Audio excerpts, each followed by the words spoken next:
Fellow black people, thank you very much. In our last episode, I promised that I would continue with the story. Now, the last time that I spoke, I did mention that our progenitors, Olo and Ojoki, that is Adam and Eve,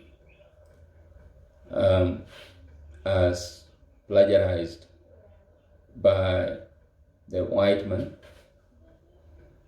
In our own story, they did have a son that God gave them called Riaga, a son that typically looked like Olo, our progenitor.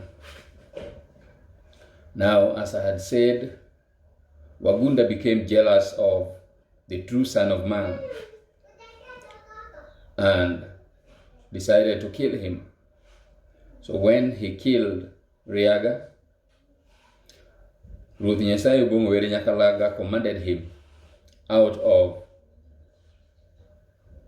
Gono so that he could leave to join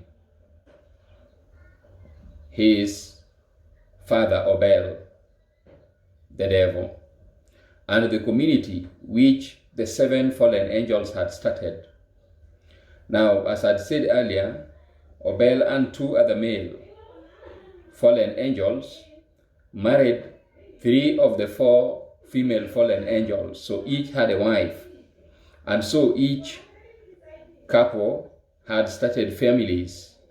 These would later on become what in their story in the book of Enoch are called the giants, the Nephilims. Now, when Wagunda was crossing into the land of Nod, he met one of the fallen angels, the female one, that had not got married, that had not paired up because there were only 3 men, and so the 3 others had gotten, the other 3 other females had gotten each one for themselves, the men.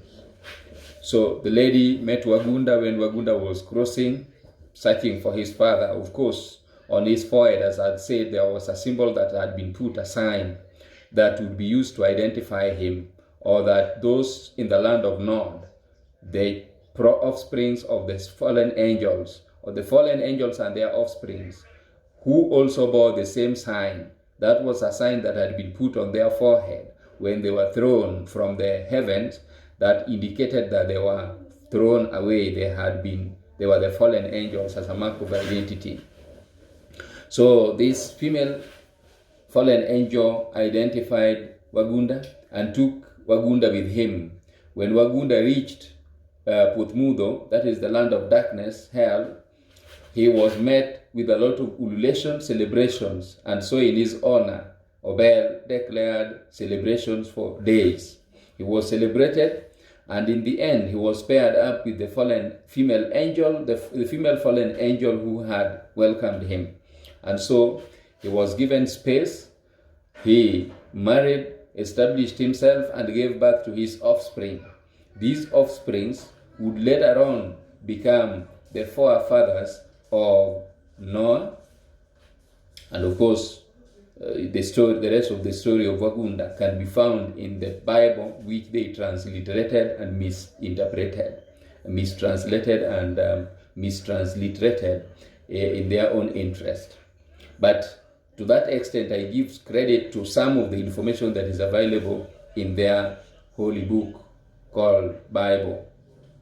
So he got married and gave birth to his offspring down from Lamech, down to Enoch, down from Enoch to Lamech, and finally to Noah. So now God, because he had sought a special way of separating the offsprings of man, Adam, as they call him, Ulo, our progenitor, from the offsprings of the devil, Obel. Remember, these were 2 special sons of God. One was a spiritual being who existed by word of mouth, that is Obel. And the other one was the most special creation that God took his time to create somebody who looked exactly like him. So Olo definitely was better than the devil, because Olo came down with all the power, the honor, and the glory. Remember, I had said that when they were praying, they asked God that his kingdom should come down. The power and glory belonged to God. Now, when God brought man down to start his work on this special land or earth, then God had entrusted Olo with everything in terms of power, kingdom, and glory that belonged to God. Nyasaye obongwere nyakalaga to Olo, his son. So, Nyasaye obongwere nyakalaga separated Olo from the offsprings of the devil by instructing Olo to move to the land southwards. And so Olo moved to the land southwards and established himself in Gono, a special place in Gono.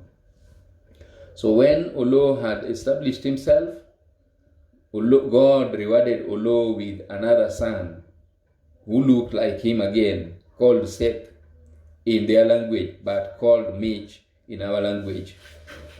And of course, our story is the true one. These people simply manipulated the stories, as I will tell you later.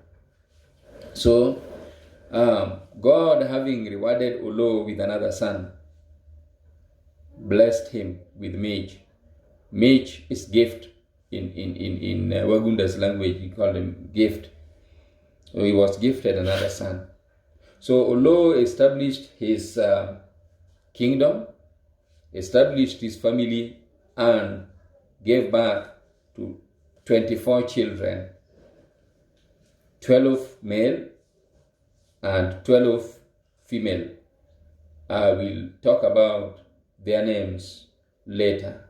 But what is important at this particular time is that Olo named these children from the body parts as he had been commanded by God. So he exactly observed the instruction that was given to him by God, the instruction which was rejected by the devil that occasioned their being expelled from or excommunicated from heaven.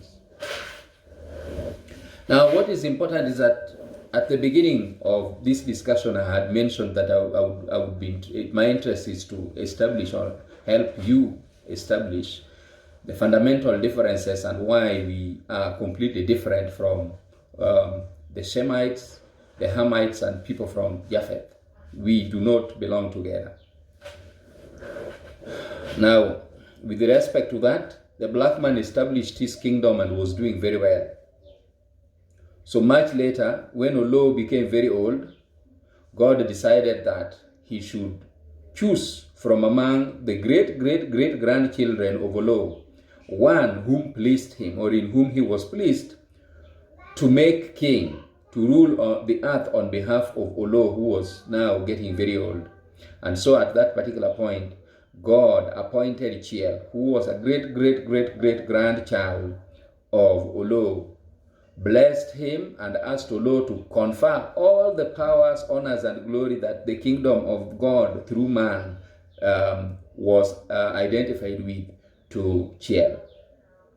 Now, it is this Chiel who, having established himself, and during whose time the floods of Noah took place, welcomed Ham, who had been sent out of the ark to go and find out whether there are people living elsewhere and whether they would get food. So it was Chiel who welcomed Ham, and so Ham came, was welcomed by Chiel, and Chiel made him to be the head of the guards. So at one point, it is through Ham that now these children of the devil came and mixed with us. So God was not happy, but God forgave man because he knew very well that man had a heart like God. And so that is how these people again begin to start mingling with us, and I will tell the rest of the story some other time. With that, at this particular point in time, see you next time.